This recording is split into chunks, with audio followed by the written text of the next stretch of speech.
বিসমিল্লাহির রহমানির রহিম। দূরে ও কাছের শিক্ষার্থী ভাই বোনেরা যে যেখান থেকে শুনতেছেন আমাকে, সবার ভিতরে আমার সালাম, আসসালামু আলাইকুম রহমতুল্লাহি ওয়া বারাকাতুহু। পাশাপাশি ওই যে মার্কারটা দিয়ে দাও। পাশাপাশি মুসলিম বাদে অন্য সকল ধর্মাবলী ভাই বোনদের প্রতি হইল আন্তরিক শুভেচ্ছা। আরে বাবা, দূরে দূরে দেখো, আমাকে কি শোনা যাচ্ছে? নিচে নিচে নিচে নিচে শুনতে পাচ্ছেন সবাই? দেখেন, একটু লাইটটা একটু প্রবলেম হয়েছিল, এখন কি শোনা যাচ্ছে?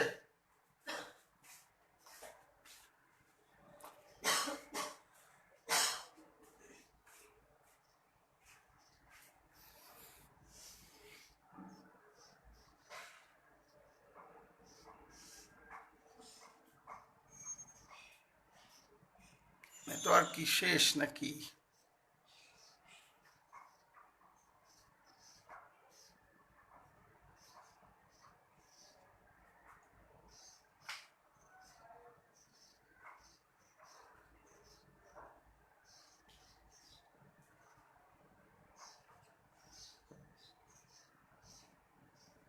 কথা কি শোনা যাচ্ছে? আজকে নেটওয়ার্ক মনে হচ্ছে আরো ফালতু, বুঝলাম না কথা কি শোনা যাচ্ছে কিনা।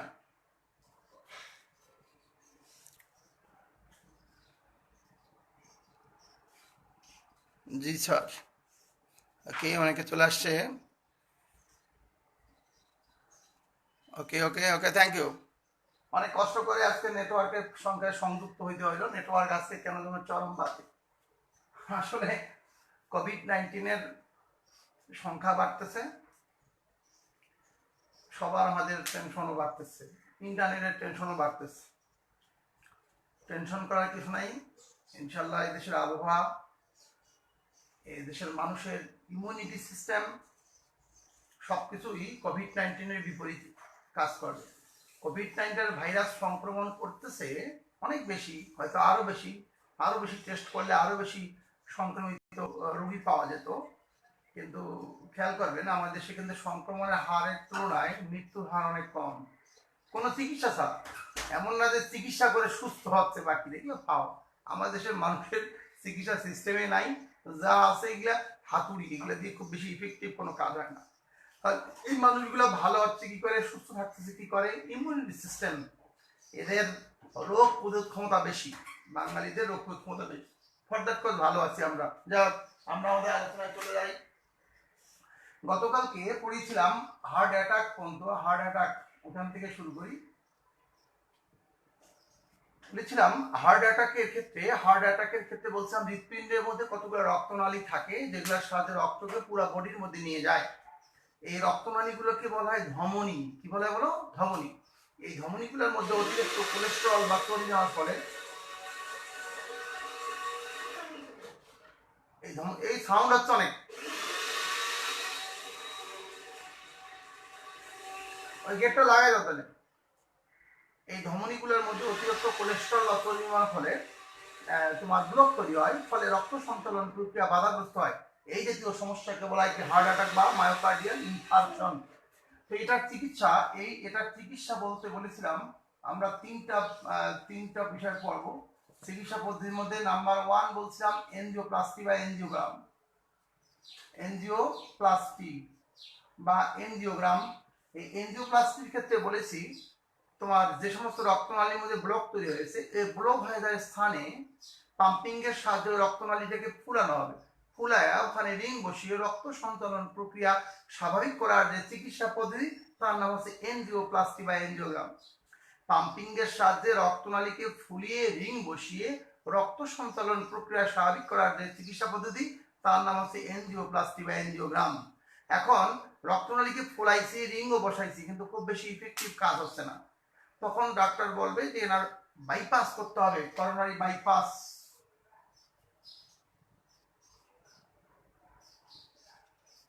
বাইপাসটা কি? পার্শ্ব রাস্তা, অর্থাৎ যে জায়গায় ব্লক হয়েছে, মনে করো রক্তনালীর এক জায়গায় ব্লক তৈরি হয়েছে, এইখানে ব্লক তৈরি হয়েছে, এইখানে ব্লক তৈরি হয়ে গেছে, তখন করবে কি, এই ব্লক হয়ে যায় স্থানে দুই পাশ থেকে রক্তনালী কেটে নিয়ে এই ব্লক হয়ে যাওয়া স্থানের দুই পাশ থেকে রক্তনালী কেটে নিয়ে এই দেখো এইভাবে রক্ত সঞ্চালন করবে। এখানে ব্লক,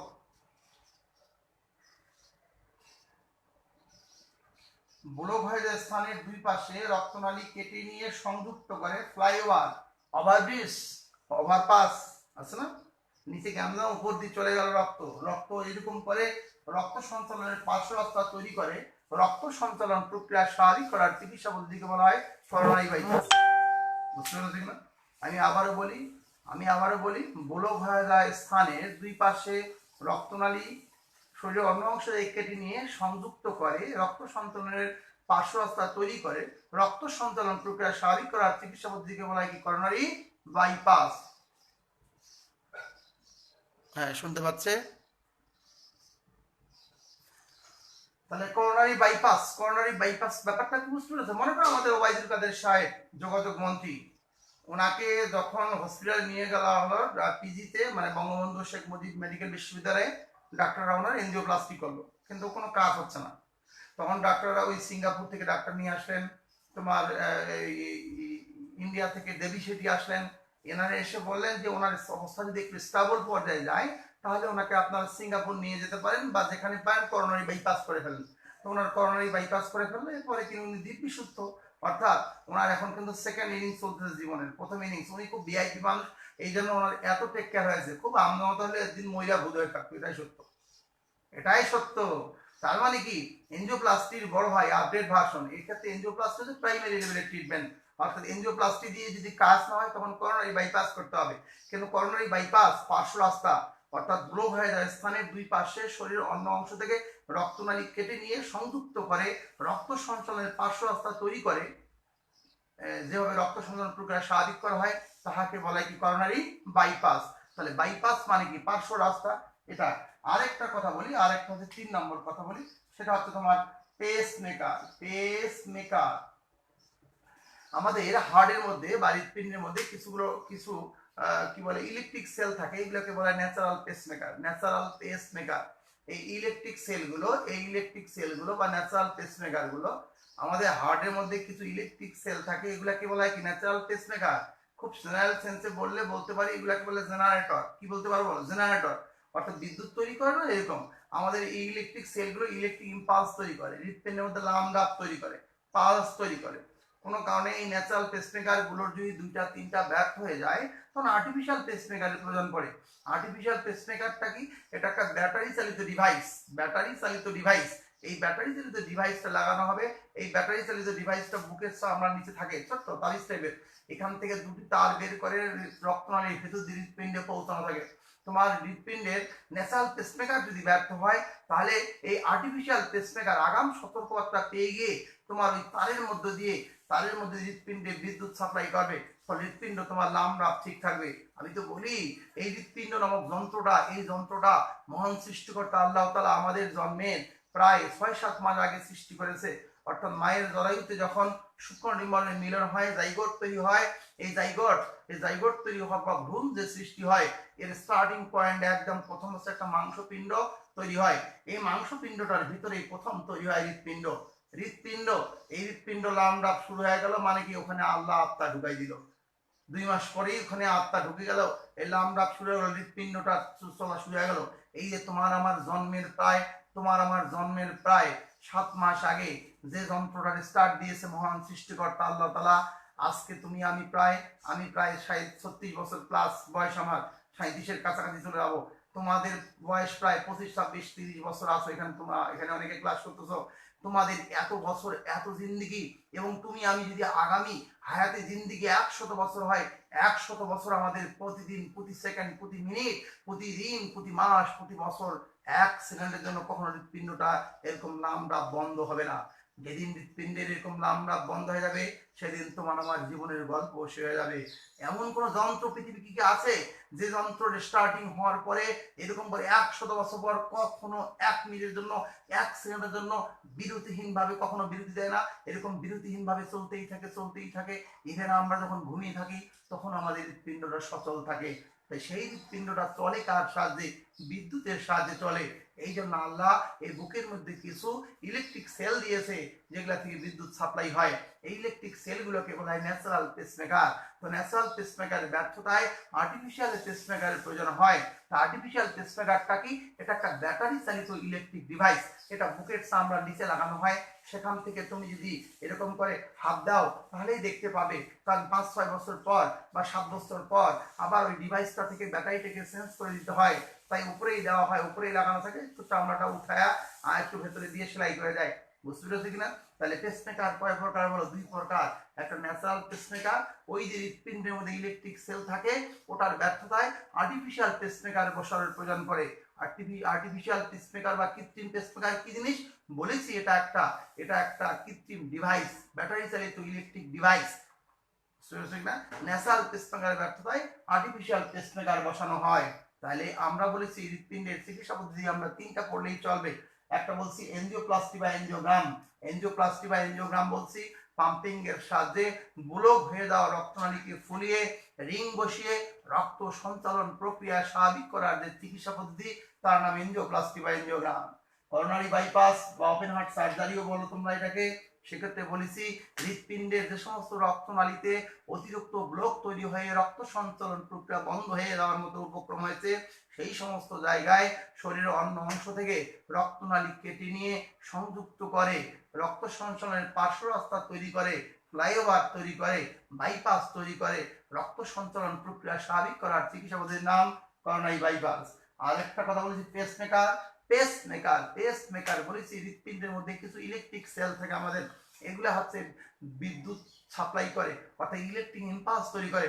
এই ন্যাচারাল পেসমেকার গুলো যদি কখনো ফেইলিয়ার হয়, ব্যর্থ হয়, তো আমাদের হৃৎপিণ্ডের মধ্যে লাম-ডাপ থেমে যাবে। এমন অবস্থায় আমাকে আর্টিফিশিয়াল পেসমেকার বসাতে হবে। আর্টিফিশিয়াল পেসমেকারটা কি? এটা একটা ব্যাটারি চালিত ইলেকট্রিক ডিভাইস যেটা বুকের চামড়ার একটু নিচে বসানো থাকে। সেখান থেকে 2টি তার রক্তনালীর ভেতর দিয়ে হৃৎপিণ্ডে পৌঁছানো থাকে। আগাম সতর্কতা পেয়ে যাবে সে 5 সেকেন্ড আগেই, তখন সে ওখান থেকে বিদ্যুৎ সাপ্লাই করবে। তোমার ন্যাচারাল পেসমেকারের ফেলিয়ার হওয়া সত্ত্বেও এই আর্টিফিশিয়াল পেসমেকার দিয়ে তুমি বেঁচে থাকতে পারো। আশা করি বোঝা গেছে। এই হার্ট অ্যাটাক এবং এদের চিকিৎসা পদ্ধতি কি বোঝা গেছে কিনা? আসলে কি বুঝতে পেরেছো? বুঝতে পারলে একটু কমেন্ট চাই, একটু কমেন্ট শুরু হয়ে যাক। মহান সৃষ্টিকর্তা আল্লাহ তাআলার প্রতি কৃতজ্ঞতা স্বরূপ, এই যে সৃষ্টিকর্তার প্রতি কৃতজ্ঞতা স্বরূপ নিজ নিজ ধর্ম অনুসারে তোমরা আল্লাহর প্রশংসা করো।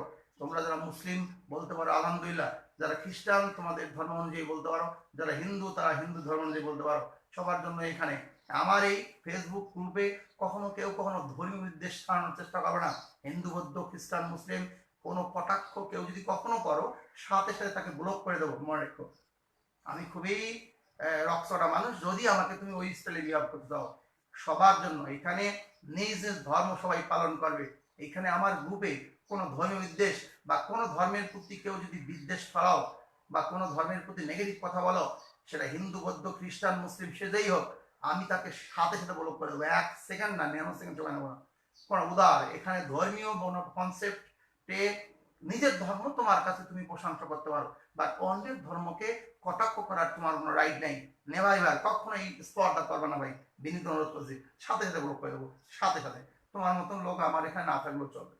সুতরাং তুমি তোমার সৃষ্টিকর্তার প্রতি কৃতজ্ঞতা জানাবা as per your rules, as per your কি বলে রিলিজিয়ন, তোমার ধর্মীয় ইয়ে অনুযায়ী সৃষ্টিকর্তার প্রতি কৃতজ্ঞতা জানাতে পারো। তো একটু লিখে ফেলি, সবাই একটু লেখো আলহামদুলিল্লাহ। আলহামদুলিল্লাহ মুসলিমরা, হিন্দুরা হিন্দুদের মতো রাখবা তোমাদের ধর্মীয় মতে, খ্রিস্টান খ্রিস্টানের মতো, বৌদ্ধ ধর্মে বৌদ্ধদের মতো। বৌদ্ধ যদি এখন আসো দেখছি, আমি বলবো দেখছি। ওকে, থ্যাংক ইউ। লেখো, একটু দেখতে চাই, শুনতে পাচ্ছ না কমেন্ট গুলো একটু দেখি।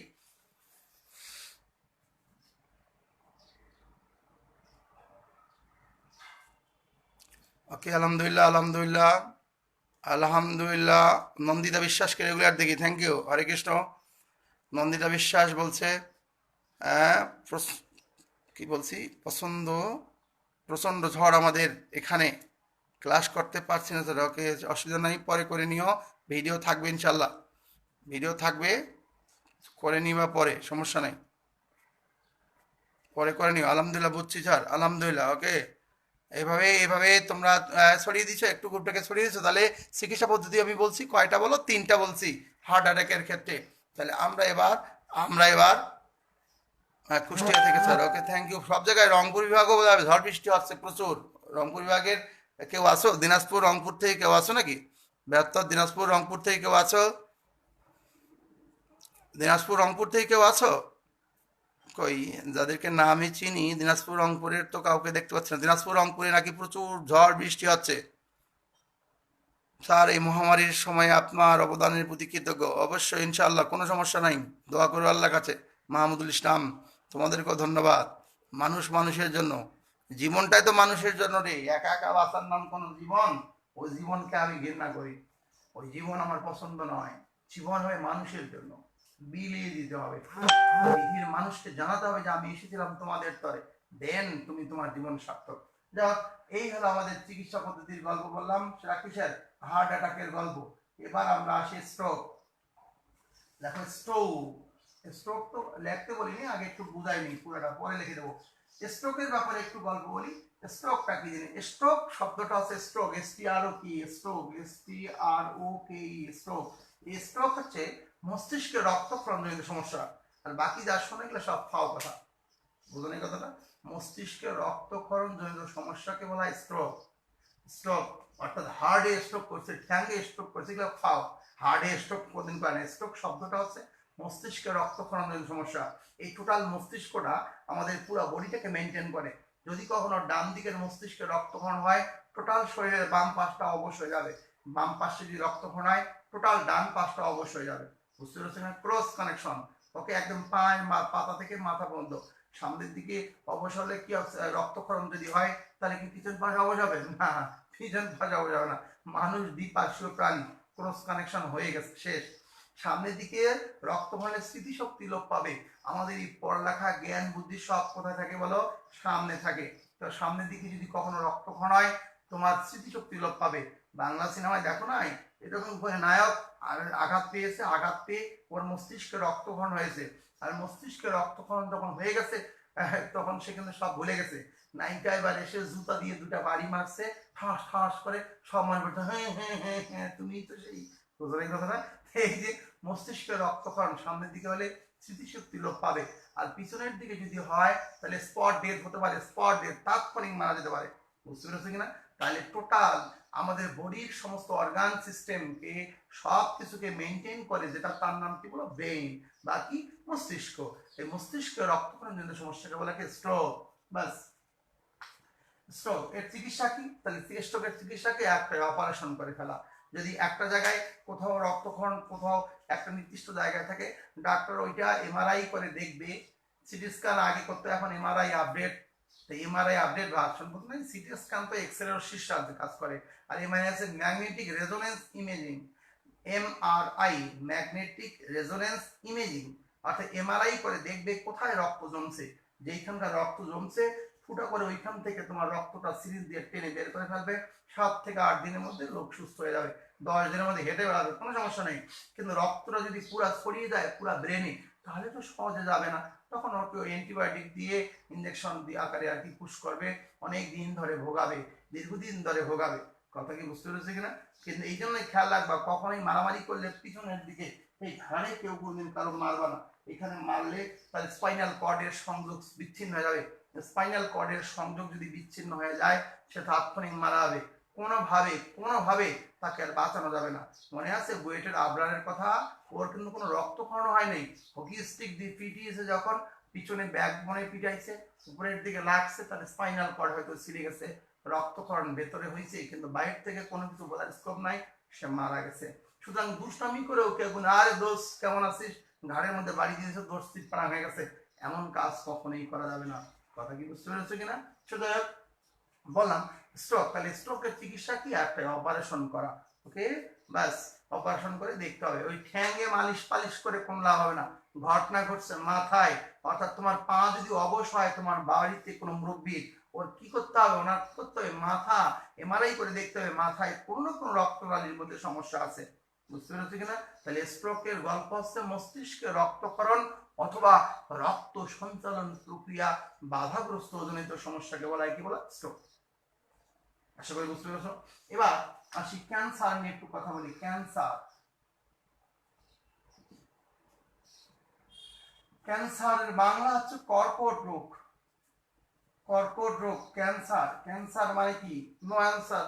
এগুলা হচ্ছে শারীরিক ক্রিয়াকলাপের অভাবজনিত রোগ। ক্যান্সারের ক্ষেত্রে বক্তব্য কি? No answer. No answer, cancer মানে কি? No answer. সত্যিই তাই।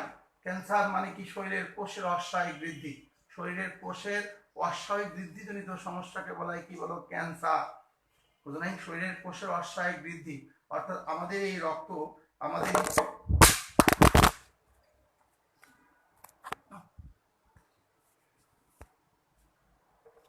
সরি সরি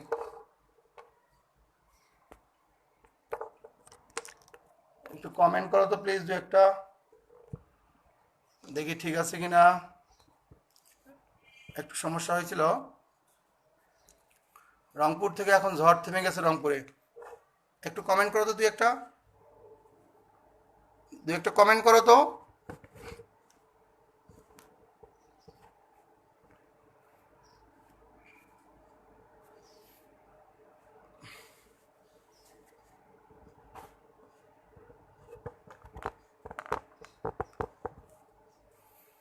তোমাকে আমাকে শুনতে পাচ্ছ?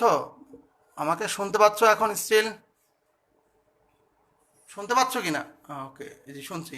আমি বললাম যে এই যে তোমার শরীরের মধ্যে কোষের অস্বাভাবিক বৃদ্ধি, আমাদের শরীরের মধ্যে সবসময় কিছু কোষ মারা হচ্ছে, আবার কিছু কোষ জন্ম হচ্ছে। কিছু কোষ মারা হচ্ছে, কিছু কোষ জন্ম হচ্ছে। শরীরের মধ্যে সবসময় কিছু কোষ মারা হচ্ছে, কিছু কোষ জন্ম হচ্ছে। এই কিছু সেল মারা হচ্ছে, আবার কিছু সেল চলে গেল, মারা গেল, আবার সাথে সাথে এখানে আরেকটা সেল, নতুন সেল তৈরি হয়ে যাবে। কিছু সেল এরকম করে মারা যাবে, আবার কিছু সেল তৈরি হয়ে যাবে, নতুন সেল তৈরি হয়ে যাবে। এইরকমই, এটা স্বাভাবিক একটা ব্যাপার, রুটিন প্রক্রিয়া। মারা যাবে, আবার তৈরি হয়ে যাবে। এরকম করে কি যদি কখনো এমন হয় যে এইখানে সেল মারা আসছে কিন্তু নতুন সেল তৈরি হচ্ছে না, সেল মারা আসছে কিন্তু নতুন সেল তৈরি হচ্ছে না, সেল মারা আসছে কিন্তু নতুন সেল তৈরি হচ্ছে না, সেল মারা আসছে, এরকম করে এখানে একটা স্তূপ হয়ে গেল, স্তূপ হয়ে গেল। দিস ইজ কল্ড কি? টিউমার। এটাকে কি বলি আমরা? টিউমার। তো এই টিউমার হয়ে যায় যদি কোথাও, শরীরের কোথাও, ওইখানে তোমার অক্সিজেনের সাপ্লাই হয় না, অক্সিজেনের সাপ্লাই হয় না, ওখানে তোমার নিউট্রিশন পৌঁছায় না, ওই জায়গার কি বলে, আস্তে আস্তে সেলগুলো ক্যান্সারের দিকে চলে যায়। অর্থাৎ টিউমার কজেস ক্যান্সার। তার মানে সকল টিউমারই ক্যান্সার নয়, তবে টিউমারকে তোমার অবহেলা করা ঠিক না, কারণ টিউমার শেষ পর্যন্ত ক্যান্সারের দিকে যেতে পারে। এখন টিউমার অবস্থায় আমাদের দেশে বেশিরভাগ মানুষ খুব অবহেলা করে। যখন এটা ক্যান্সার পর্যায়ে চলে যায় তখন আর কিছু করার থাকে না। তাকে বুঝতে পারছেন না? তখন দেখা যাচ্ছে তাকে ক্যান্সারের অস্বাভাবিক বৃদ্ধি হচ্ছে, যখন তখন কোষের অস্বাভাবিক বৃদ্ধি, তখন এটাকে ক্যান্সারের তো আর কোনো ট্রিটমেন্ট নেই। ট্রিটমেন্ট একটাই, সব থেরাপি দেওয়ার চেষ্টা করে। Therapy, radiotherapy, laser therapy, chemotherapy, এরকম বিভিন্ন থেরাপি দিয়ে কোষের অস্বাভাবিক বৃদ্ধির হারকে নিয়ন্ত্রণ করার চেষ্টা করা হয়। বুঝলেন? কিন্তু পরবর্তীকালে দেখা যাচ্ছে আলটিমেটলি, মন খারাপ করো না তোমরা যারা আসো বাড়িতে যদি ক্যান্সারের পেশেন্ট থাকে, কিন্তু আলটিমেটলি দেখা যাচ্ছে খুব বেশি ইফেক্টিভ কিছু হয় না, ইফেক্টিভ কিছু হয় না, কয়েক বছরের মধ্যে শেষ যাই, যেই লাউ সেই কদু, সে মারাই যায়। ওকে, তাহলে ক্যান্সারের একদম প্রাইমারি স্টেজে যদি কেউ ধরতে পারে তাহলে তার হয়তো সেক্ষেত্রে ইমপ্রুভমেন্ট আশা করা যেতে পারে শতভাগ। কিন্তু প্রবলেম হচ্ছে আমরা যারা আমজনতা, আমরা যারা সাধারণ মানুষ, আমাদের প্রাইমারি স্টেজে ক্যান্সার ধরা খুব টাফ। আমাদের প্রাইমারি স্টেজে ক্যান্সার ধরা পড়বে না, কারণ আমরা তো ভাই সুস্থ অবস্থায় শরীর কোনদিন টেস্ট করতে যাই না। আমরা একদম ঠেলায় না পড়লে কখনো ডাক্তারের কাছে গিয়ে পরীক্ষাই করতে চাই না। সুতরাং আমাদের এই পর্যায়ে গিয়ে ক্যান্সার ধরা খুব টাফ প্রাইমারি স্টেজে। আমাদের ক্যান্সার ধরে সবসময় থার্ড স্টেজে গিয়ে, তখন আর কিছু করার থাকে না। তো ক্যান্সার যখন থার্ড স্টেজে পড়ে যায় তখন ওটাকে অপারেশন করে ফেলা ছাড়া কোনো উপায় নেই। অপারেশন অপারেশন অপারেশন, সার্জারি করতে হবে, কেটে ফেলা দিতে হবে। আঙ্গুলে ক্যান্সার, আঙ্গুল কেটে ফেলো। হ্যাঁ, কানে ক্যান্সার, কান কেটে ফেলো। কিন্তু ব্রেনে ক্যান্সার, ব্রেন ফেলাই দিবা? তাহলে কি লাগাবা? মুরগির ব্রেন? তাহলে কত কত কত করে ডাকবা? গরুর ব্রেন লাগাবে? হম্বা হম্বা করবা? হবে না রে ভাই, হবে না। সুতরাং সব জায়গায় তো সার্জারি করার সিস্টেম নাই, সব জায়গায় তো কেটে ফেললে বাঁচা যাবে না। গলায় ক্যান্সার হলে গলা কি কেটে ফেলে দিবা? তাহলে তো হবে না ভাই। তার মানে তখন থেরাপি দিতে হয় আর কি। কথা কি বুঝতে পারছেন? তার মানে শরীর কোষে অস্বাভাবিক বৃদ্ধিকে বলা হয় কি? ক্যান্সার। বললাম যে এরকম করে প্রতিটা কোষ, কিছু কোষ মারা যাচ্ছে, কিছু কোষ তৈরি হচ্ছে, এটা স্বাভাবিক একটা রুটিন প্রক্রিয়া। এটা নতুন কোষ, এটা মৃত্যু কোষ, মৃত্যু কোষ, এই মৃত্যু কোষের স্তূপ হয়ে গেছে, মৃত্যু কোষ, এটা মৃত্যু কোষ, মৃত্যু কোষের এরকম স্তূপ হয়ে গেল, তখন তার নাম কি বলো? টিউমার হয়ে গেছে। বুঝলেন কথাটা? তো ওই যে ওই টিউমারটা আস্তে আস্তে ক্যান্সারের দিকে চলে যেতে পারে। সব টিউমারে যায় না, তবে যেতে পারে। এই জন্য টিউমার অবস্থায় অপারেশন করে ফেলা পরিবারের কাজ। আমার কথা কি বুঝতে পেরেছো কিনা? ওকে, তাহলে থেরাপি দিয়ে চিকিৎসা করা হয় কোষের অস্বাভাবিক বৃদ্ধির হারকে। তবে ক্যান্সারের উত্তম চিকিৎসা অপারেশন করে ফেলা। বিভিন্ন প্রকার ক্যান্সার আছে, brain cancer, thyroid cancer, breast cancer. Breast cancer সাধারণত মেয়েদের হয়, ছেলেদেরও আছে, খুবই কম পার্সেন্টেজ, খুব কম, রেয়ার। মেয়েদেরই হয়। জরায়ু ক্যান্সার মেয়েদের হয়, আর ছেলেদের ক্ষেত্রে হয় প্রোস্টেট ক্যান্সার। বুঝছো? অন্ডকোষে ক্যান্সার ফেলাই দিতে হবে। মানে কি ফেলাই দেওয়া, বুঝছো তো? পাঠা আর খাসির মধ্যে পার্থক্য বোঝো? রমজানের দিন বেশি কিছু বললাম না। পাঠা থেকে খাসি হয় না, তারা অন্ডকোষ ফেলাই দেয়। ছেলেদের 50-এর পরে প্রোস্টেট ক্যান্সার দেখা দিতে পারে, তখন ওই অন্ডকোষ কেটে ফেলাই দেয়। অন্ডকোষের মধ্যে স্পাম তৈরি হয়, শুক্রাণু তৈরি হয়, ওটা কেটে ফেলাই দিলে আর কি তখন আমরা খাসি হয়ে যাবো। খাসি মানে কি এমন না যে অন্ডকোষ কেটে ফেলাই দিলে তুমি বাঁচবে না, তুমি বাঁচবে, তবে খাসি ওই চেয়ে দেখলাম, বলার কিছু ছিল না। বুঝতে পারছো কিনা? এই হচ্ছে কথা। এটা প্রোস্টেট ক্যান্সার ছেলেদের হতে পারে। তারপরে মলদারে ক্যান্সার হয়, কোলন ক্যান্সার। এই যে মারা গেল কি, ওই যে ইন্ডিয়ান বলিউডের কি যেন ইমরান খান না কি নাম, কি খান যেন, কদিন আগে মারা গেল, 3-4 দিন আগে। ওনার কি কোলন ক্যান্সারে মারা গেছে। কোলন ক্যান্সার অর্থাৎ এটা হচ্ছে তোমার কি বলে, মলদারের আগে যেখানে পায়খানা আসে আর কি, মলদারে যেখান দিয়ে এই কোলন ক্যান্সার পাকস্থলীর মধ্যে থাকে, শেষ অংশে থাকে। তো এই কোলন ক্যান্সার হতে পারে, কোলন ক্যান্সার হয়। তারপরে তোমার স্কিন ক্যান্সার, সবচেয়ে বড়টার নাম কি, ব্লাড ক্যান্সারের একটা পার্মানেন্ট চিকিৎসা আছে, এটাকে বলে বোন মেরু ট্রান্সপ্লান্টেশন। অস্থিমজ্জা ট্রান্সফার করে ফেলতে হবে, অস্থিমজ্জা চেঞ্জ করতে হবে। অস্থিমজ্জা চেঞ্জ আমাদের সম্ভব? ওই যে সিঙ্গাপুরের মাউন্ট এলিজাবেথ হসপিটালে যেতে হবে। তো মাউন্ট এলিজাবেথ হসপিটালে অপারেশন করতে লাগবে 1 কোটি, আনুষঙ্গিক খরচ 1 কোটি, 2 কোটি টাকা খরচ। So heavy. সো ক্যান্সার কেন হয় তুমি যদি বলো, এর কোনো সঠিক কারণ মানুষ বলতে পারবে না স্বয়ং সৃষ্টিকর্তা ছাড়া। কারণ এই ক্যান্সারের, মনে করো যে বিড়ি খাইলে ক্যান্সার হয়, সিগারেট খাইলে ক্যান্সার হয়। তো অনেকে জিন্দিগিতে একটা সিগারেট খায়নি, কিন্তু আর ক্যান্সার বুঝে আছে। সিগারেট খাইতে খাইতে বুড়া গেল, হুক্কুর করে বুড়া কাশে, আর তাও সিগারেট খায়, অল্প ক্যান্সার হয়নি। জীবনে ক্যান্সার বিড়ি শুয়ে যাওয়া, অল্প ফুসফুস ক্যান্সারে মরে গেছে, এরকম দেখা লোক আছে আমার। সুতরাং এভারেজ কথা হচ্ছে সিগারেট খেলে ক্যান্সার হয়, বা এগুলো এভারেজ কথা। বা ব্লাড ক্যান্সারের ক্ষেত্রে বেশিরভাগ অ্যান্টিবায়োটিক যদি গ্রহণ করো, বেশি ওভার ডোজে সবসময় কথায় অ্যান্টিবায়োটিক গ্রহণ করো, তাহলে হতে পারে। এগুলো অ্যাভারেজ কথা, স্পেসিফিক কোনো কথা নাই। একমাত্র ভরসা স্বয়ং সৃষ্টিকর্তা আল্লাহ। আশা করি বোঝা গেছে। তাহলে ক্যান্সারের চিকিৎসা কি? প্রথম চিকিৎসা হচ্ছে সার্জারি করে ফেলাই সবচেয়ে উত্তম চিকিৎসা। কিন্তু সব জায়গায় সার্জারি করা যায় না, তখন ওই জায়গায় থেরাপি দিতে হয়। ঔষধের সাহায্যে থেরাপি, ইনজেকশন দিয়ে করা হয়, নাম কি, কেমোথেরাপি। লেজার রশ্মির সাহায্যে দিলে নাম কি, লেজার থেরাপি। তারপর রেডিয়েশন, তেজস্ক্রিয় পদার্থের সাহায্যে দিলে তার নাম কি বলো, রেডিওথেরাপি। কথা কি বুঝতে পেরেছে কিনা? এই হচ্ছে। আর ব্লাড ক্যান্সারের চিকিৎসার ক্ষেত্রে বলেছি, ব্লাড ক্যান্সারের চিকিৎসা করা হয় বোন মেরু ট্রান্সপ্লান্টেশনের সাহায্যে। বোন মেরু ট্রান্সপ্লান্টেশনের সাহায্যে। অস্থিমজ্জা বোন মেরু মানে এই যে হাড্ডির ভেতরে যেটা চুষে খাও, এটা চেঞ্জ করে ফেলে। এটা অত সহজ অপারেশন না, মানে সেই মানে সমাজ এক্সপেন্সিভ, এবং আমার দেশে সম্ভব না। কথা কি বুঝতে পেরেছো কিনা? এই গেল ক্যান্সারের গল্প। ডায়াবেটিকের গল্প তো তুমি জানো, ডায়াবেটিক ইনসুলিন এবং হরমোনের রক্তের মধ্যে ঘাটতি হলে, ইনসুলিন এবং হরমোনের ঘাটতি হলে ডায়াবেটিক হয়। এটা শরীরের মধ্যে গ্লুকোজের মানকে নিয়ন্ত্রণ করতে পারে না, তাই না? গ্লুকোজের মানকে নিয়ন্ত্রণ করতে পারে না। কোনটা? ওই যে ডায়াবেটিক হয়, যা খাও তাই তো হয় গ্লুকোজ পেটের মধ্যে, সেই গ্লুকোজকে মেনটেন করতে পারে না, প্রস্রাবের সাথে বের হয়ে যায়। তখন তো তার শরীরটা আস্তে আস্তে ভেঙে যাবে, ধীরে ধীরে সে দুর্বল হয়ে যায়। দিস ইজ কি বলো, ডায়াবেটিক। আমার কথা কি বুঝতে পেরেছো কিনা? প্রেশারের ক্ষেত্রে বলি, প্রেশার হাইপার কি বলে, হাইপার টেনশন বা উচ্চ রক্তচাপ জনিত সমস্যা। অর্থাৎ আমাদের নর্মাল ওই যে স্পিগমোম্যানোমিটারে স্বাভাবিক রক্তচাপ হচ্ছে ওইখানকার কাটায় 80 থেকে 120, 120-120-120-এর বেশি, 140, 50, 60 হয়ে গেছে, তাহলে কি হাই প্রেশারের রোগী আমরা বলি। যদি দেখি যে 80-র কম, এদিকে নিচে নেমে আসে, তখন তাকে কি লো প্রেশার। এই সমস্ত রোগকে বলা হয় শারীরিক ক্রিয়াকলাপের ব্যাঘাত জনিত সমস্যা।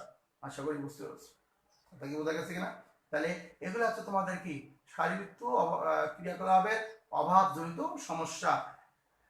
তো দুর্ঘটনার কথা পড়ার দরকার নেই, মোটামুটি এইগুলা টপিক পড়লেই চলবে। তো আমার কথা এতক্ষণে আমি একটু মোরাল টানি। আমি বলেছি রোগ সৃষ্টির কারণ হচ্ছে চারটা। এক, মনে আছে, পুষ্টির অভাব, খাদ্য পুষ্টির অভাব। দুই, জীবাণুর দ্বারা সংক্রমিত হয়ে। তিন নম্বর বলেছি শারীরিক ক্রিয়াকলাপের ব্যাঘাত জনিত সমস্যা, এতক্ষণ যা বললাম। চার নম্বর হচ্ছে দুর্ঘটনা। তো দুর্ঘটনা তো পড়ার কিছু নাই, আমরা এই তিনটা টপিক পড়লেই মোটামুটি মেডিকেল সায়েন্সের গল্প শেষ। কথা কি বুঝতে পেরেছো কিনা? তাহলে আমার এতক্ষণের কথাগুলো তোমরা কি বুঝতে পেরেছো কিনা? আমরা তারপর লেখালেখি শুরু করবো। আজকে একটু শুরু করবো, স্টার্টিং করবো, পরে পরে বলে রাখবো। ওকে, একটু কি বুঝতে পেরেছো কিনা? বললে বুঝলে ইয়েস বলো, ইয়েস। হ্যাঁ, ইরফান খান মারা গেছে।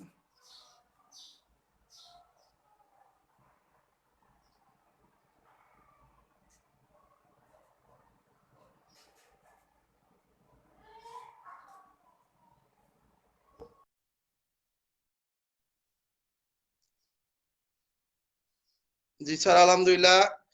কৃষিবিদ মৌমিতা মমি, তোমার নামটা খুব সুন্দর ভাই, মৌমিতা, খুবই সুন্দর। মৌমিতা মমি, একটা ভাই নাম যে রাখছে তাকে একটা থ্যাঙ্কস।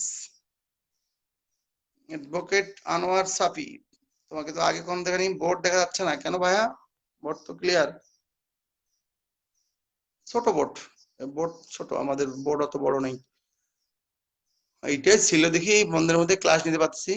ফোনটা ঠিক আছে স্যার? ফোন কি ঠিক আছে? হ্যাঁ আছে। একটা আচার খাইছি, উপর থেকে পড়ে একদম উপরে টেবিলের উপর থেকে মাটিতে পড়ছে।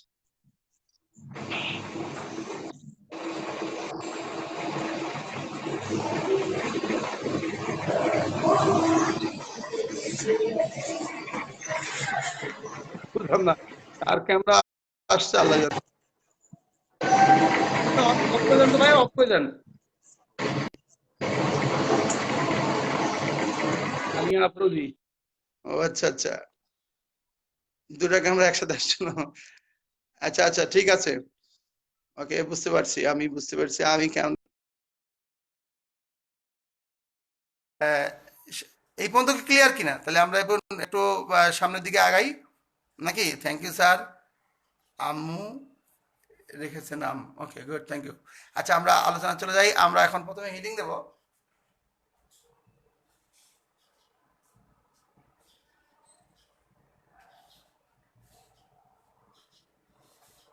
লেখো 1 নম্বর, আজকে থেকে লেখা শুরু। জীবাণু দ্বারা সংক্রমিত রোগ সমূহ। হেডিং দিতে পারো জীবাণু দ্বারা সংক্রমিত রোগ সমূহ। জীবাণু দ্বারা সংক্রমিত রোগ সমূহ। হেডিং দিতে পারো জীবাণু দ্বারা সংক্রমিত রোগ সমূহ।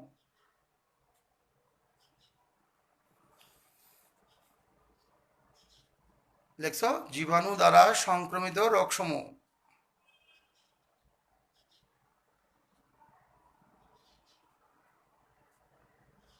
লেখছো কিনা? জীবাণু দ্বারা সংক্রমিত রোগ সমূহ, এর মধ্যে লেখো, প্রথমে লেখো ভাইরাস।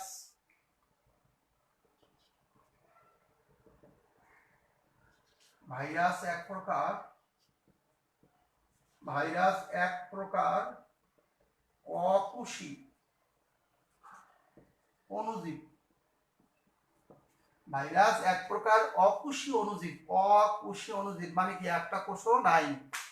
ভাইরাস এক প্রকার অকুশী অণুজীব।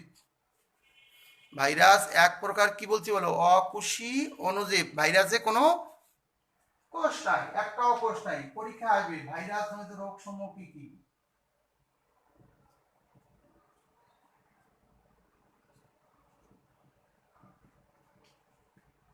ভাইরাস জনিত রোগ সমূহ, ভাইরাস জনিত রোগ সমূহ কি?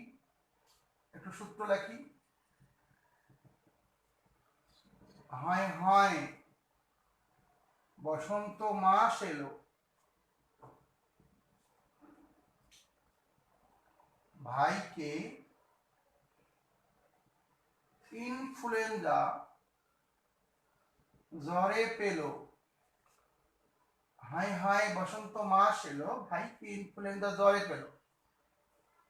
এই যে হাই, এই হাইটার নাম, এই হাইটা দিব যাচ্ছে হাম, পরের হাইটা দিব হচ্ছে হারপিস, বসন্ত তো বসন্তই, মাসটা হচ্ছে মামস, এলো এনসেফালাইটিস বা এনকেফালাইটিস। আচ্ছা এটা একটু বড় করে লিখি,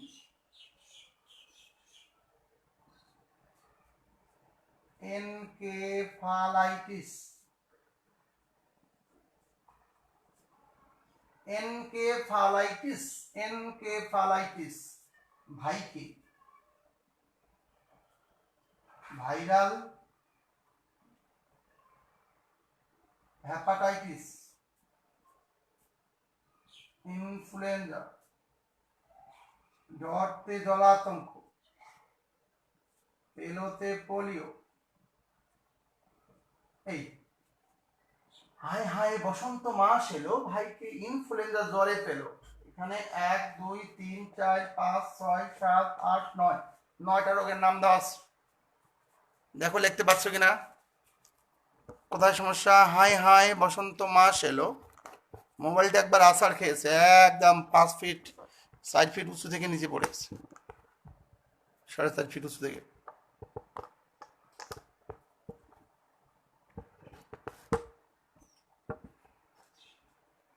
স্টান ছাড়া হবে না। এইবারও তো ঠিক আছে।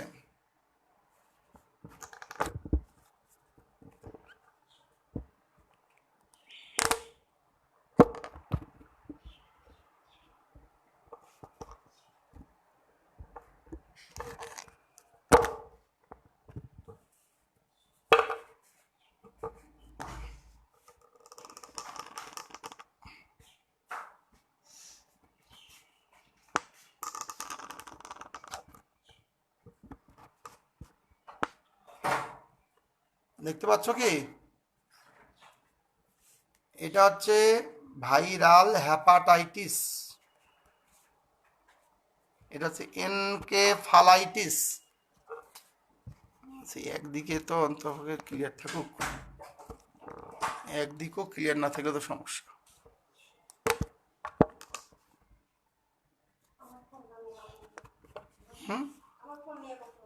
আর আজকে পড়ে গেছে ফাড়াস করে নিচে পড়ে একদম ফ্লোরে। দেখা যায় মানে বোর্ডটা কাভারেজে হচ্ছে না,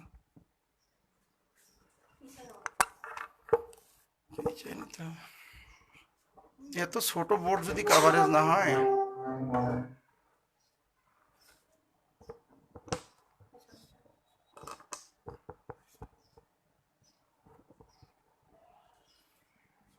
চলবে চলবে। হাই হাই বসন্ত মাস এলো, ভাইকে ইনফ্লুয়েঞ্জা জ্বরে পেলো, ভাইরাস জনিত রোগ। গুড, এখন ঠিক আছে। এনকেফালাইটিস, ওইটা লাস্টেরটা দন্তের স, এটা হচ্ছে এনকেফালাইটিস, এনকেফালাইটিস। ক্লিয়ার ক্লিয়ার, একটু লেখা হয়েছে কিনা বলো, এগুলা কি জনিত রোগ বলছি? ভাইরাস জনিত রোগ। হাই হাই বসন্ত মাস এলো, ভাইকে ইনফ্লুয়েঞ্জা জ্বরে পেলো। হাই হাই বসন্ত মাস এলো, ভাইকে ইনফ্লুয়েঞ্জা জ্বরে পেলো। লেখা কি ক্লিয়ার? এইটুকু লেখা কি ক্লিয়ার বলো? ইয়েস অর নো, কথা বলতে হবে তো ভাই। তাহলে হাইতে বোঝাচ্ছে কি? ঠিক আছে স্যার, ক্লিয়ার হয়েছে, লেখা হয়েছে কিনা একটু লেখা হয়েছে? Clear sir. এই যে হাম, হাম তো সবাই চেনো তোমরা, হাম চেনো না?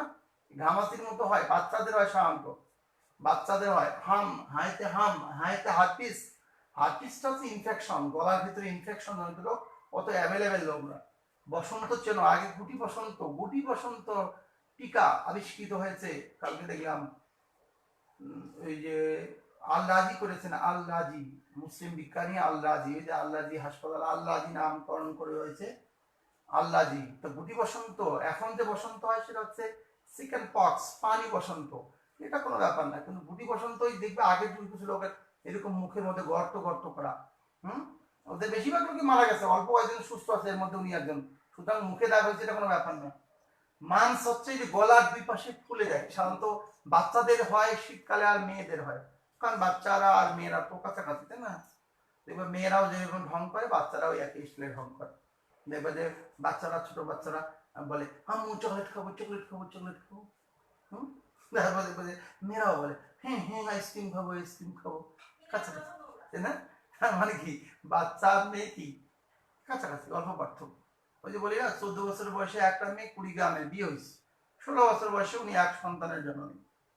এখন 16 বছর বয়সে এক সন্তানের বাচ্চার বয়স কত? এক, আবার দুই কইও না, 1 বছর তো মায়ের পেটে ছিল, আর মায়ের বয়স 16। জাতিসংঘের আইন 18 বছর পর্যন্ত সবাই শিশু। তাহলে এখানে কি মা ও শিশু, শিশু শিশু, মা ও শিশু উভয়কে ভিটামিন এ ক্যাপসুল খাওয়ান, বুঝলেন কথাটা? এই যে বাচ্চাদের আর মাদের হয় শীতকালে গলার দুই পাশে ফুলে যায়, দুই পাশে টনসিল মাঝখানে, দুই পাশে ফুলে যায়, পট্টি লাগায় ঘুরে, এটাকে বলে মামস। মামস এলো মানে এনকেফালাইটিস। এই রোগের সম্পর্কে এত বাজে অভিজ্ঞতা আমার আছে, যেটা আমার জীবনের সবচেয়ে বাজে অভিজ্ঞতা, দুই একটার মধ্যে এটা একটা। এনকেফালাইটিস এই রোগ আমিও আগে চিনতাম না, আমার পরিবারের বলতে আমার কাজিন খালাতো ভাই মারা গেছে এই রোগ। আমার সাথেই থাকতো বলতে একই বিছানায় 4.5 ফিট একটা সেমি ডাবল খাটের মধ্যে আমরা দুইজন ঘুমাইতাম। মানে ছোটবেলা থেকে একসাথে পড়ালেখা, ওই ফার্স্ট সেকেন্ড থার্ড আমরা খালি একে অপরের সাথে কম্বিনেশন করে হইতাম, কখনো ও ফার্স্টটা কখনো আমি ফার্স্ট, কখনো ও সেকেন্ডটা কখনো আমি থার্ড, এইরকম আর কি হয়েছে ছোটবেলা থেকে। হ্যাঁ, পরে মাঝখানে শুধু একটু আলাদা হয়ে গেছিলাম অনার্স লাইফে, আবার এরপরে আবার একসাথে থাকা শুরু করেছি, একসাথে থাকতাম। তো ওই ছেলে, ওর নাম হচ্ছে আতাউর রহমান, আমার সাথেই থাকতো। আমি এরকম করে বিকালবেলা একদিন ফার্ম গেটে আমার কোচিং এ ক্লাস নিচ্ছি, তখন ফার্ম গেটে আমার কোচিং এর দাম ছিল কেরিয়ার বিল্ডার।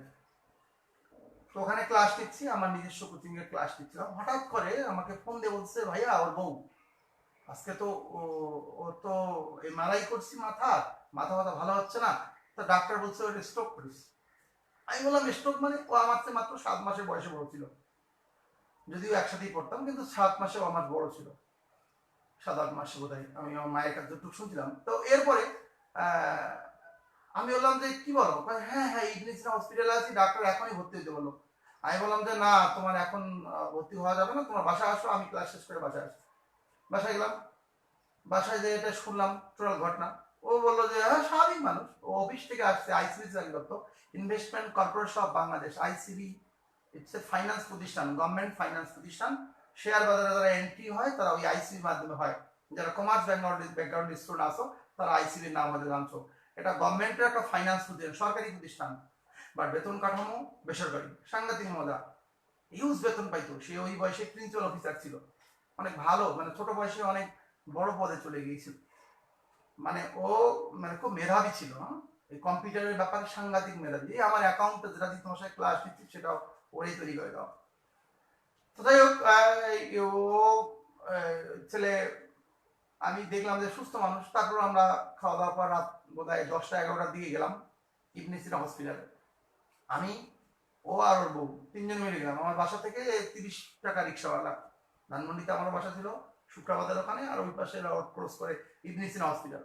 যাওয়ার পরে ওখানে ডাক্তার বললো যে কে অসুস্থ। আমরা কইলাম যে আপনি দুষ্টামি করতেছি, বেছে নেন কে অসুস্থ। হাসাহাসি করলাম। ও ক্রেডিট কার্ড দিয়ে বিল দিল, ওর ক্রেডিট কার্ড দিয়ে সে বিল পেমেন্ট করলো হসপিটালে, ইবনেসিনা দিয়ে ভর্তি হলো। আমি ভর্তি করে আমি আবার ওই রাতেই চলে গেছি, ওর বউ ছিল আর আমি ওই রাতেই চলে গেছি কি বলে দিনাজপুর। বাস, ডাক্তার বললো ইঞ্জেকশন দিলে 5-7 দিন পরে ঠিক হয়ে যাবে, স্টক করেছে মাইনর। আমি বললাম যে ঠিক আছে ওকে, ভালো কথা, ডাক্তার যখন বলছে। ওইখানে গেলাম দিনাজপুরে, যে 4-5 দিন হঠাৎ করে ওর বউ আমাকে ফোন দিয়ে বলছে ভাইয়া আমরা তো ময়মনসিংহ আসছিলাম হসপিটাল থেকে, ডাক্তার বলছে যে ঠিক আছে তোমরা এখন একটু বাইরে খোলামেলা জায়গা, তো কৃষি ইউনিভার্সিটিতে আমার এক খালাতো ভাই ওই বিনায় চাকরি করে, এখনো করে, তো ওই বিনায় ওই খালাতো ভাইয়ের বাসায় ওরা থাকে, দুজনে গেছে কৃষি ইউনিভার্সিটি, বাংলাদেশ কৃষি ইউনিভার্সিটি, বাকৃবি ময়মনসিংহ, মানে খোলামেলা পরিবেশ, ওখানে গেলে হয়তো ভালো হবে এই চিন্তা করে গেছে। আমাকে ওর বউ ফোন দিয়ে বলতো ভাইয়া আজকে তো হঠাৎ করে ওর অজ্ঞান হয়ে গেছে। বাংলাদেশ আর ইংল্যান্ডের খেলা চলতেছিল ওই দিন, স্পষ্ট মনে আছে, ইংল্যান্ডের খেলা দেখতে দেখতে বাংলাদেশ জিততেছিল ওই খেলায়, ও এক্সাইটেড হয়ে অজ্ঞান হয়ে গেছে। তাড়াতাড়ি ময়মনসিংহ মেডিকেল কলেজ, সেখান থেকে ময়মনসিংহ মেডিকেল কলেজ থেকে ইমার্জেন্সি, ওখান থেকে অ্যাম্বুলেন্স, আইসিইউ অ্যাম্বুলেন্সে করে আনানো হয়েছিল আবার এখানে। আমিও দিনাজপুর থেকে পরের দিন চলে আসলাম। ডাক্তার আবার তার ব্রেনের এমআরআই করে বলে এনকেফালাইটিস, কেন আপনি যে আগে বলছেন স্ট্রোক হয় না, স্ট্রোক না, এনকেফেলাইটিস। আমি এটা আবার কি? আমাকে ডাক্তার ওর এমআরআই রিপোর্টটা ফিল্মটা আমাকে নিয়ে দেখাচ্ছে, এই দেখো তার ব্রেনের সেলগুলো আস্তে আস্তে ড্যামেজ, মানে কি মারা যাচ্ছে। গতকালকে এই লাইনের গুলো মারা গেছে, আজকে এই লাইনের গুলো মারা যাচ্ছে। তার মানে তার ব্রেনের সেলগুলো আস্তে আস্তে সম্পূর্ণ মারা যাবে, সে মৃত্যুর দিকে ধাবিত হচ্ছে। আমি বললাম ভালো হওয়ার চান্স 0% বা 1%, আল্লাহ চাইলে। কিন্তু আমি আর কাউকে বলি না এই কথাটা। দেখে ডাক্তার আমাকে ডেকে নিয়ে গেছিল, দেখলো যে আমি একটু টুকটাক মেডিকেল সায়েন্স বুঝি, সেই জন্য আমাকে ডাইকে নিয়ে গেল, যা বলছে তুমি তো বোঝো, এই দেখো। এরপরে এরপরে তারপরে বলছে ভালো হইতে পারে, ট্রিটমেন্ট চলছিল। হঠাৎ করে 7 দিন 6 দিন ট্রিটমেন্ট করার পর সে সুস্থ হয়ে গেল। সুস্থ হয়ে গেল, আমিও খুশি, আমরাও খুশি। একদম মোটামুটি মিষ্টি খাওয়া কি হয়ে গেল হসপিটালে। সেলুনের থেকে একজন নাপিত নিয়ে এসে তার শেভ করা হলো। আমার যদি পরিবারের কোনো সদস্য এই লাইফে শুনে থাকো, যেমন নীলুফা ভাবি, এই যার কথা বলছে তার আপন ভাবি, আমার খালাতো ভাইয়ের ভাবি, ও মাঝে মাঝে দেখি, বা যারা শুনতে থাকো ওরা শুনতেছে, হয়তো তোমরা মন খারাপ করতেছো, আমার পরিবারের কোনো সদস্য থেকে থাকো, মন খারাপ করার দরকার নেই, আমি জাস্ট ঘটনাটা একটু বর্ণনা করছি। এরপরে আমি ওখান থেকে হসপিটাল থেকে বাসা পর্যন্ত পৌঁছাইনি, এতে ওর বউ ফোন দিচ্ছে। ফোন দিয়ে বলছে ভাইয়া ও তো চিৎকার করতেছে। আরে আমি তো সুস্থ দেখে আসলাম, সকালবেলা আমরা রিলিজ নিছি, সকালবেলা বাড়ি চলে আসবো, রাতটা থাকবো, যে চিৎকার করে ফাটাই ফেলতেছে, ওর বউকে আটকাতে পারতেছে না, চিল্লায় পুরো বিল্ডিং হয়ে যাচ্ছে। আমি ধরেও 2 হাত দিয়ে ধরেও পারি না, চিল্লাচ্ছে চিল্লাচ্ছে খালি চিল্লাচ্ছে, গালাগালি করতেছে, উদ্ভট আচরণ। ডাক্তার নার্স সবাই এসে ইঞ্জেকশন দিয়ে ফুল করতে পারছে না, চিৎকার করতে করতে নিজের ঠোঁট মুখ কামড়ায় ছিঁড়ে ফেললো, রক্ত বেরিয়ে গেল। ডাক্তার তাকে নিয়ে গেল। এবার কি বলে, মানে এত ব্যথা যে ঘুমের শুদ্ধিও কোনো কাজ হচ্ছিল না, ব্রেনের মধ্যে প্রচন্ড পেইন। ডাক্তার নিয়ে গেল আইসিইউতে, নিয়ে গিয়ে এই যে আইসিইউতে ঢুকলো, সুস্থ মানুষ সুস্থ হয়ে গেল, বাড়ি নিয়ে আসবো, এই সময় আইসিইউতে গেল। আইসিইউতে যাওয়ার পরে আর ব্যাক করলো না। ওখান থেকে আমরা পিজিতে নিলাম, পিজি থেকে ধানমন্ডি ক্লিনিক, সব আইসিইউ সাপোর্ট পাচ্ছিলাম, যেখানে সেখানে নিয়েছিলাম। এরপরে ডক্টর বাংলাদেশের সেরা সবচেয়ে বড় কি বলে নিউরো সার্জন বা নিউরো ডাক্তার দিন মোহাম্মদ তখন বিদেশি ছিল, উনি আসবেন মঙ্গলবারে আমরা অবশ্যই ওনার আসার জন্য একটা শিডিউল পাইলাম সম্মিলিত হসপিটালে। ওই মঙ্গলবারে ভোরবেলায় আমরা ধানমন্ডি থেকে আইসিইউ অ্যাম্বুলেন্সে করে ধানমন্ডি থেকে সম্মিলিতে নিয়ে আসলাম। সকাল 8টার সময় ডাক্তার আমাকে ফোন করে বলতেছে হসপিটাল থেকে যে হি ইজ নো মোর। এই হচ্ছে এনকেফেলাইটিসের গল্প। সিমটম কি? কোনো সিমটম নাই, সুস্থ মানুষ মাথার ব্যথা যন্ত্রণায় আকাশ ভেঙে ফেলে, এত জোরে চিৎকার করতো। একই বিছানায় একই বালিশে ঘুমাইতাম, এ বালিশে ও কখনো বলতে এখন এই জীবাণু যদি কেমনে ছড়ায় তুমি বলো, তাহলে আমি কোনো জবাব নাই। কারণ আমি স্টিল নাও এখন আলহামদুলিল্লাহ সুস্থ আছি, ওর বউ সুস্থ আছে, ওর বউ আরেকটা বিয়ে করেছে, বাচ্চা কাচ্চা হয়েছে, আমিও ভালো আছি, এখন পর্যন্ত আছি। তো আমাদের মধ্যে ওই জীবাণু যদি আসতো, তা আমরা তো একদিন ইনফেক্টেড হয়ে যেতাম। এখন কেমনে আসছে, কোথা থেকে আসছে, কিভাবে আসছে জানি না, নাকি ভুল চিকিৎসা তাও জানি না। তবে ওই তখন আমরা এনকেফেলাইটিস সম্পর্কে ধারণাটা আমি পেয়ে গেছি। এনকেফেলাইটিস বা এনসেফালাইটিস, এই ব্রেনের সেলগুলো আস্তে আস্তে মারা যায়, মাত্র 26 দিনের মধ্যে আমার এই খালাতো ভাইটা সুস্থ মানুষ হেঁটে গেল, হাসতে হাসতে 26 দিন পরে লাশ নিয়ে আসলাম, নিয়ে এসে আমি দিনাজপুর নিয়ে গেছি। It's a very tragic story. আর সবচেয়ে বড় কথা হচ্ছে ওই মেয়েটাকে আমি বিয়ে দিয়েছিলাম, আমি ঘটক ছিলাম, আমার স্টুডেন্ট ছিল, বাকিতে পড়ার সময় ওইখানে আলাপ গল্প করে দিয়েছিলাম, এরপরে আমি বিয়ে দিয়েছিলাম। মেয়েটার বিয়ে হওয়ার 6 মাস বা 7 মাসের মধ্যেই সে বিধবা হয়ে গেছে। নানান চাপে কি যে একটা অবস্থা আমার মানসিক ভাবে, ওরা আমাকে দোষারোপ করতো যে আমি একটা অসুস্থ ছেলের সঙ্গে বিয়ে দিচ্ছি, কিন্তু আমি তো একটা পূর্ণাঙ্গ সুস্থ ছেলের সঙ্গে বিয়ে দিচ্ছিলাম।